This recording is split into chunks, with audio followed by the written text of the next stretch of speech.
السلام علیکم ورحمۃ اللہ وبرکاتہ۔ مقدمہ تفہیم القرآن جلد اول۔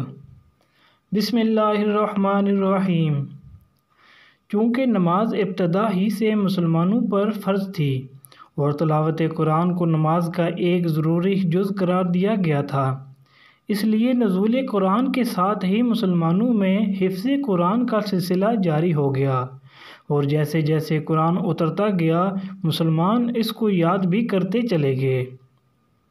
اس طرح قرآن کی حفاظت کا انحصار صرف کھجور کے ان پتوں اور ہڈی اور جلی کے ان ٹکڑوں ہی پر نہ تھا جن پر نبی صلی اللہ علیہ وسلم اپنے کاتبوں سے اس کو قلم بند کرایا کرتے تھے، بلکہ وہ اترتے ہی بیسوں، پھر سینکڑوں، پھر ہزاروں، پھر لاکھوں دلوں پر نقش ہو جاتا تھا، اور کسی شیطان کے لیے اس کا امکان ہی نہ تھا کہ اس میں ایک لفظ کا بھی رد و بدل کر سکے۔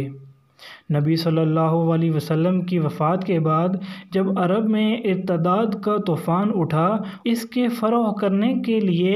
صحابہ کرام کو سخت خونریز لڑائیاں لڑنی پڑیں، تو ان معرکوں میں ایسے صحابہ کی ایک کثیر تعداد شہید ہو گئی جن کو پورا قرآن حفظ تھا۔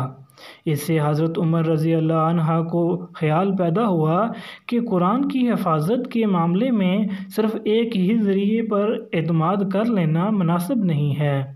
بلکہ الواح قلم کے ساتھ ساتھ صفحات کرتاس پر بھی اس کو محفوظ کرنے کا انتظام کر لینا چاہیے۔ چنانچہ اس کام کی ضرورت انہوں نے حضرت ابوبکر رضی اللہ عنہ پر واضح کی، اور انہوں نے کچھ تحمل کے بعد اس سے اتفاق کر کے حضرت زید بن ثابت انصاری رضی اللہ عنہ کو، جو نبی صلی اللہ علیہ وسلم کے کاتب سیکرٹری رہ چکے تھے، اس خدمت پر مأمور فرمایا۔ قاعدہ یہ مقرر کیا گیا کہ ایک طرف تو یہ تمام لکھے ہوئے اجزاء فراہم کر لیے جائیں جو نبی صلی اللہ علیہ وسلم نے چھوڑے ہیں، دوسری طرف صحابہ کرام میں سے بھی جس کے پاس قرآن یا اس کا کوئی حصہ لکھا ہوا ملے وہ ان سے لے لیا جائے، اور پھر حفاظ قرآن سے بھی مدد لی جائے، اور ان تینوں ذرائع کی متفقہ شہادت پر کامل صحت کا اطمینان کرنے کے بعد قرآن کا ایک ایک لفظ مصحف میں ثبت کیا جائے۔ اس تجویز کے مطابق قرآن مجید کا ایک مستند نسخہ تیار کر کے ام المومنین حضرت حفصہ رضی اللہ عنہا کے ہاں واضح رہے کہ 5 وقتہ نماز تو بحثیت کے کئی سال بعد فرض ہوئی، لیکن نماز بجائے خود اول روز ہی سے فرض تھی۔ اسلام کی کوئی ساحت کبھی ایسی نہیں گزری ہے جس میں نماز فرض نہ ہو۔ معتبر روایات سے معلوم ہوتا ہے حضور کی زندگی میں متعدد صحابہ نے قرآن کو یا اس کے مختلف اجزاء کو اپنے پاس قلم بند کر کے رکھ چھوڑا تھا۔ چنانچہ اس سلسلے میں حضرت عثمان، علی، عبداللہ بن مسعود، عبداللہ بن عمرو بن عاص، سالم مولا حذیفہ، زید بن ثابت، معاذ بن جبل، ابی بن کعب اور ابو زید قیس بن اسکن رضی اللہ عنہم کے ناموں کی تصریح ملتی ہے، اور لوگوں کو عام اجازت دے دی گئی کہ جو چاہے اس کی نقل کرے اور جو چاہے اس سے مقابلہ کر کے اپنے نسخے کی تصحیح کر لے۔ عرب میں مختلف قوموں اور قبیلوں کی بولیوں میں ویسے ہی فرق پائے جاتے تھے جیسے ہمارے ملک میں شہر کی بولی اور ضلع کی بولی میں فرق ہے۔ حالانکہ زبان سب کی وہی ایک اردو یا پنجابی یا بنگالی وغیرہ ہے، قرآن مجید اگرچہ نازل اس زبان میں ہوا تھا جو مکہ میں قریش کے لوگ بولتے تھے، لیکن ابتدا اس امر کی اجازت دے دی گئی تھی کہ دوسرے علاقوں اور قبیلوں کے لوگ اپنے اپنے لہجے اور محاورے کے مطابق اسے پڑھ لیا کریں، کیونکہ اس طرح معنی میں کوئی فرق نہیں پڑتا تھا، صرف عبارت ان کے لیے ملحم ہو جاتی تھی۔ لیکن رفتہ رفتہ جب اسلام پھیلا اور عرب کے لوگوں نے اپنے ریگستان سے نکل کر دنیا کے ایک بڑے حصے کو فتح کر لیا، اور دوسری قوموں کے لوگ بھی دائرہ اسلام میں آنے لگے اور بڑے پیمانے پر عرب و عجم کے اختلاط سے عربی زبان متاثر ہونے لگی تو یہ اندیشہ پیدا ہوا کہ اگر اب بھی دوسرے لہجوں اور محاوروں کے مطابق قرآن پڑھنے کی اجازت باقی رہی تو اس سے طرح طرح کے فتنے کھڑے ہو جائیں گے کہ ایک شخص کسی دوسرے شخص کو غیر مانوس طریقے پر کلام اللہ کی تلاوت کرتے ہوئے سنے گا اور یہ سمجھ کر اس سے لڑ پڑے گا کہ وہ دانستہ کلام الہی میں تعریف کر رہا ہے، یا یہ کہ لفظی اختلافات رفتہ رفتہ واقعی تعریفات کا دروازہ کھول دیں گے، یا یہ کہ عرب و عجم کے اختلاط سے جن لوگوں کی زبان بگڑے گی وہ اپنی بگڑی ہوئی زبان کے مطابق قرآن میں تعارف کر کے اس کے حسن کلام کو بگاڑ دیں گے۔ ان وجہ سے حضرت عثمان رضی اللہ عنہ نے صحابہ کرام کے مشورے سے یہ طے کیا کہ تمام ممالک اسلامیہ میں صرف اس معیاری نسخہ قرآن کی نقلیں شائع کی جائیں جو حضرت ابوبکر کے حکم سے ضبط تحریر میں لایا گیا تھا، اور باقی تمام دوسرے لہجوں اور محاوروں پر لکھے ہوئے مصاحف کی اشاعت ممنوع قرار دے دی جائے۔ آج جو قرآن ہمارے ہاتھوں میں ہے یہ ٹھیک ٹھیک اسی مصحف صدیقی کے مطابق ہے جس کی نقلیں حضرت عثمان نے سرکاری اہتمام سے تمام دیار و امصار میں بھجوائی تھیں۔ اس وقت بھی دنیا میں متعدد مقامات پر قرآن کے وہ مستند نسخے موجود ہیں۔ کسی کو اگر قرآن کی محفوظیت میں ذرہ برابر بھی شک ہو تو وہ اپنا اطمینان اس طرح کر سکتا ہے کہ مغربی افریقہ میں کسی کتاب فروش سے قرآن کا ایک نسخہ خریدے اور جا وہیں کسی حافظ سے زبانی قرآن سن کر اس کا مقابلہ کرے، اور پھر دنیا کی بڑی بڑی لائبریریوں میں حضرت عثمان کے وقت سے لے کر آج تک مختلف صدیوں کے لکھے ہوئے جو مصاحف رکھے ہیں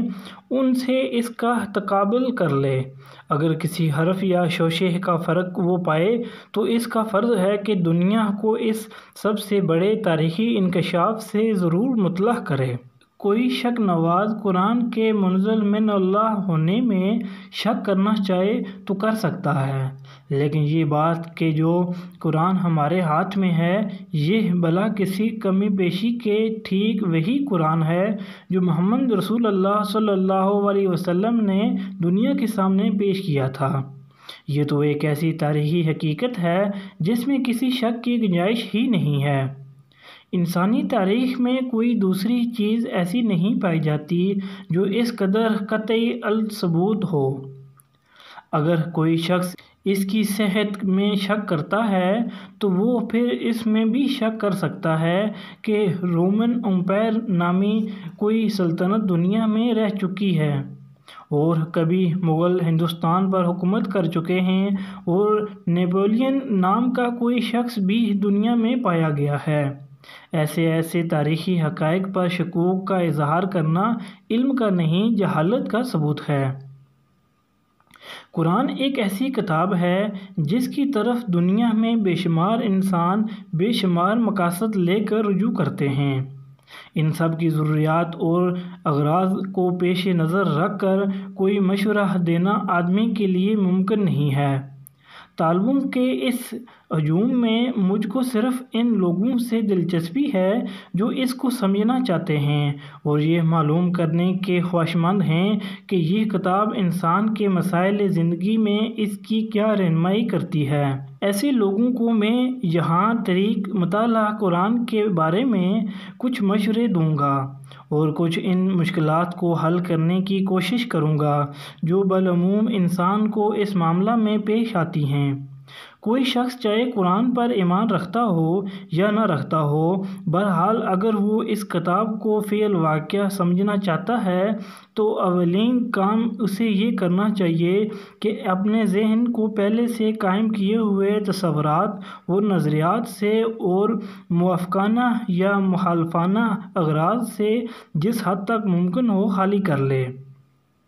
اور سمجھنے کا خالص مقصد لے کر کھلے دل سے اس کو پڑھنا شروع کرے۔ جو لوگ چند مخصوص قسم کے خیالات ذہن میں لے کر اس کتاب کو پڑھتے ہیں وہ اس کی سطروں کے درمیان اپنے ہی خیالات پڑھتے چلے جاتے ہیں، قرآن کی ان کو ہوا بھی نہیں لگنے پاتی۔ یہ طریقہ مطالعہ کسی کتاب کو پڑھنے کے لیے بھی صحیح نہیں ہے، مگر خصوصیت کے ساتھ قرآن تو اس طرز کے پڑھنے والوں کے لیے اپنے معنی کے دروازے کھولتا ہی نہیں۔ پھر جو شخص محض سرسری سی واقفیت وہاں پہنچانا چاہتا ہو اس کے لیے تو شاید ایک دفعہ پڑھ لینا کافی ہو جائے، لیکن جو اس کی گہرائیوں میں اترنا چاہے اس کے لیے 2-4 دفعہ کا پڑھنا بھی کافی نہیں ہو سکتا۔ اس کو بار بار پڑھنا چاہیے، ہر مرتبہ ایک خاص ڈھنگ سے پڑھنا چاہیے اور ایک طالب علم کی طرح پنسل اور کاپی ساتھ لے کر بیٹھنا چاہیے تاکہ ضروری نکات نوٹ کرتا جائے۔ اس طرح جو لوگ پڑھنے پر آمادہ ہوں ان کو کم از کم 2 مرتبہ پورے قرآن کو صرف اس غرض کے لیے پڑھنا چاہیے کہ ان کے سامنے بحیثیت مجموعی وہ پورا نظام فکر و عمل آ جائے جسے یہ کتاب پیش کرنا چاہتی ہے۔ اس ابتدائی مطالعہ کے دوران میں وہ قرآن کے پورے منظر پر ایک جامع نظر حاصل کرنے کی کوشش کرے اور یہ دیکھتے جائیں کہ یہ کتاب کیا بنیادی تصورات پیش کرتی ہے اور پھر ان تصورات پر کسی قسم کا نظام زندگی تعمیر کرتی ہے۔ اس اثناء میں اگر کسی مقام پر کوئی سوال ذہن میں کھٹکے تو اس پر وہیں اسی وقت کوئی فیصلہ نہ کر بیٹھے بلکہ اسے نوٹ کر لے اور صبر کے ساتھ آگے مطالعہ جاری رکھے۔ اغلب یہ ہے کہ آگے کہیں نہ کہیں انہیں اس کا جواب مل جائے گا۔ اگر جواب مل جائے تو اپنے سوال کے ساتھ اسے نوٹ کر لے، لیکن اگر پہلے مطالعہ کے دوران میں انہیں اپنے کسی سوال کا جواب نہ ملے صبر کے ساتھ دوسری بار پڑھیں۔ میں اپنے تجربے کی بنا پر یہ کہتا ہوں کہ دوسری بار کے غیر مطالعہ میں شاذ و نادر ہی کوئی سوال جواب طلب باقی رہ جاتا ہے۔ اس طرح قرآن پر ایک جامع نظر حاصل کر لینے کے بعد تفصیلی مطالعہ کی ابتدا کرنی چاہیے۔ اس سلسلے میں ناظر کو تعلیمات قرآن کا ایک ایک پہلو ذہن نشین کر کے نوٹ کرتے جانا چاہیے۔ مثلاً وہ اس بات کو سمجھنے کی کوشش کرے کہ انسانیت کا کون سا نمونہ ہے جسے قرآن پسندیدہ قرار دیتا ہے اور کس نمونے کے انسان اس کے نزدیک مبغوض و مردود ہیں۔ اس مضمون کو اچھی طرح اپنی گرفت میں لانے کے لیے اس کو چاہیے کہ اپنی کاپی پر ایک طرف پسندیدہ انسان اور دوسری طرف ناپسندیدہ انسان کی خصوصیات آمنے سامنے نوٹ کرتا چلا جائے، یا مثلاً وہ یہ معلوم کرنے کی کوشش کرے کہ قرآن کے نزدیک انسان کی فلاح و نجات کا مدار کن امور پر ہے اور کیا چیزیں ہیں جن کو وہ انسان کے لیے نقصان اور ہلاکت اور بربادی کا موجب قرار دیتا ہے۔ اس مضمون کو بھی وضاحت اور تفصیل کے ساتھ جاننے کا صحیح طریقہ یہ ہے کہ آدمی اپنی کاپی پر موجبات فلاح اور موجبات خسران کے 2 عنوانات ایک دوسرے کے مقابل قائم کر لے اور مطالعہ قرآن کے دوران میں روزانہ دونوں قسم کی چیزوں کو نوٹ کرتا جائے۔ الہذا القیاس، عقائد، اخلاق، حقوق، فرائض، معاشرت، تمدن، معیشت، سیاست، قانون، نظم جماعت، صلح، جنگ، دوسرے مسائل زندگی میں سے ایک ایک کے متعلق قرآن کی ہدایت کو آدمی نوٹ کرتا چلا جائے اور یہ سمجھنے کی کوشش کرے کہ ان میں سے ہر شعبے کی مجموعی شکل کیا بنتی ہے اور پھر ان سب کو ملا کرنے سے پورا نقشہ زندگی کس قسم کا بنتا ہے۔ پھر جب آدمی کسی خاص مسئلہ زندگی کے بارے میں تحقیق کرنا چاہے کہ قرآن کا نقطہ نظر اس کے متعلق کیا ہے تو اس کے لیے عمدہ طریقہ یہ ہے کہ پہلے وہ اس مسئلے کے متعلق قدیم و جدید لٹریچر کا گہرا مطالعہ کرے، واضح طور پر یہ معلوم کر لے کہ اس مسئلے کے بنیادی نکات کیا ہیں، انسان نے اب تک اس پر کیا سوچا اور سمجھا ہے، کیا امور اس میں تصفیہ طلب ہیں اور کہاں جا کر انسانی فکر کی گڑی اٹک جاتی ہے۔